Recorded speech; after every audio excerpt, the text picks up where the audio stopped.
Mike pour les papas sauvages. Aujourd'hui, on va parler des graines germées, douces et subtiles. Ici, on a de l'alfalfa. On peut avoir plein d'autres sortes de graines comme du fenugrec, du radis, du pois chiche. En fait, selon les graines, on va avoir différentes propriétés. Donc, certaines sont plus protéinées que d'autres, certaines ont plus de fibres. Donc, voilà. L'intérêt, en fait, surtout des graines germées, c'est le rapport nutritionnel. De nos jours, peu importe notre régime alimentaire, qu'on soit vegan, végétarien ou omnivore ou ce que vous voulez, les légumes qu'on mange et la nourriture en général, elle a plus les mêmes minéraux et les mêmes nutriments en fait. Donc c'est bien en fait d'utiliser des graines germées pour se complémenter et pour éviter des carences on va dire ou des trous dans l'alimentation. Et c'est surtout aussi c'est très bon pour votre biotope, tout ça intestinal, comme le kéfir d'ailleurs. Donc voilà, c'est un rétex que je voulais vous faire parce qu'on les utilise depuis pas mal d'années, peut-être plus de 5 ans. Et, euh, et donc voilà, donc l'intérêt c'est que elles ont un taux de vitamines, d'enzymes et d'oligo-éléments qui sont assez importants quand on les fait. C'est faisable chez soi et facilement, avec peu de matériel. Et en fait, tous ces minéraux, ces vitamines et ces enzymes et oligo-éléments, en fait, ils sont possibles grâce au processus de germination. Alors, toutes les graines sont plus ou moins possibles d'être germées, mais c'est vrai que celles-là, elles sont vendues parce que précisément, elles vont germer rapidement et elles vont vraiment faire, ça va faire un peu comme de la salade ou du cresson. Voilà, enfin, ça, je vous montrerai au fur et à mesure. Mais voilà, on va en parler. Donc du coup, pour faire les graines germées, on va les faire ensemble. Il nous faudra un germoir, une cuillère, des graines à germer, et il vous faudra de l'eau. Donc là, j'ai mis ça dans un récipient pour pas avoir à aller au berquet. Mais donc du coup, de l'eau, si possible, et en priorité de l'eau filtrée, parce que du coup, elle est plus pure, donc c'est mieux pour les graines. On va s'attarder sur le germoir. Nous, on l'a trouvé en ligne, pour pas citer le fameux site où on trouve tout. On l'a pris en verre parce qu'on trouvait que c'était plus résilient et il n'a pas bougé en fait depuis qu'on l'a acheté. Donc voilà, c'est en verre. Ça doit être, j'imagine, en inox, avec une grille en inox, vissable, avec un support en faïence. Voilà, il existe aussi des germoirs plutôt en plastique qu'on trouvera justement dans les magasins bio qui vendent également les graines, souvent de cette même marque. Pourquoi le verre en dehors de la durabilité, le verre c'est beaucoup moins poreux que le plastique, même avec le temps, à force de les lavages et tout ça. Et en fait, le plastique, du coup, ça peut avoir tendance à garder plus les bactéries et tout ça. Donc, comme c'est pas bon pour la santé, donc il n'y a pas de risque si on fait bien les choses. Mais du coup, nous, voilà, c'est pour ça qu'on a préféré de ne pas prendre un germoir en plastique. Donc là, je vais faire avec vous. Donc, qu'est-ce qu'il nous faut en quantité? On va prendre notre germoir déjà pour commencer. On va ouvrir notre sachet, forcément, de graines. On va mettre 2 cuillères à soupe. Donc là, on va prendre. Donc on est deux à en manger. On va prendre 2 cuillères à soupe. On va les mettre dans notre germoir, tout simplement. On peut prendre une cuillère en métal également. On va, donc pour la première fois, les recouvrir d'eau. Voilà. On va les rincer en fait, tout simplement. Donc voilà, là je viens de vider. On voit bien que les graines, elles sont mouillées, quoi. Voilà, on les a rincées. Ce que je fais moi, c'est que je dévisse même pas en fait. Je reverse doucement l'eau dessus pour décoller les graines là, qui se sont un peu mises sur la grille.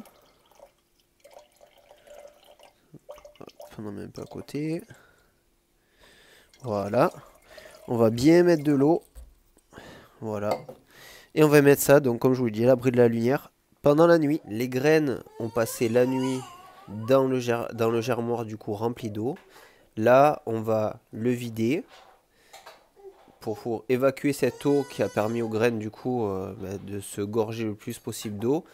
Je voulais juste vous dire que c'est simplement un peu comme le principe des semis, c'est qu'en fait le semis, votre graine, vous l'alimentez avec de l'eau, mais il ne faut pas qu'elle trempe. et du coup elle va germer. Donc c'est le même principe. Donc là ce que je vais faire du coup c'est que je vais vider cette eau. Hop. Donc c'était bien de l'eau filtrée, vous voyez, une couleur un peu jaune. Donc là je vais la vider et ce que je vais faire c'est que je vais re-remplir d'eau filtrée.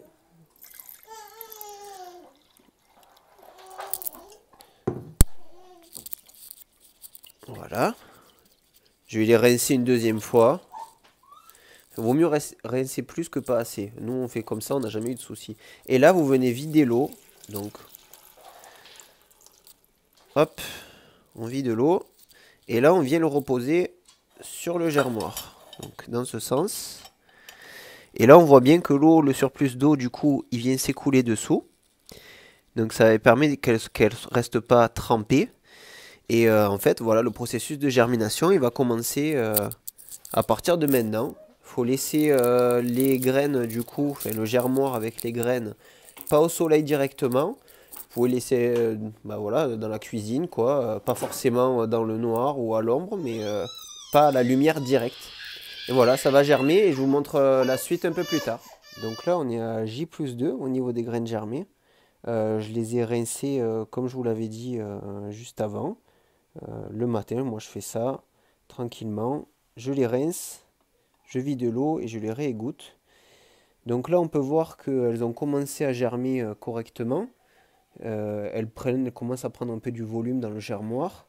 Selon les graines qu'on utilise, les petits filaments blancs, là, ça va être d'autres couleurs et ça va être plus ou moins gros. Donc par exemple les haricots mongo, le fenugrec, tout ça, c'est un peu plus imposant. Donc là, on est à J+4 après le début de la germination. On voit bien que les graines germées commencent à prendre vraiment toute la capacité du germoir. Alors pour nous, ça nous convient, donc on va les consommer. Donc ce que je fais là, c'est que je vais les rincer. Il faut bien les rincer avant de les consommer. Et elles vont se conserver au froid, donc au frigo, dans un Tupperware une fois que vous les avez bien rincés. Et puis on peut les garder 2, 3, 4 jours au frigo. Le mieux c'est de les consommer le plus rapidement possible parce que comme ça vous aurez vraiment toutes les propriétés nutritionnelles des graines germées.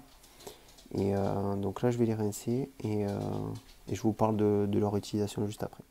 Les graines sont égouttées, donc là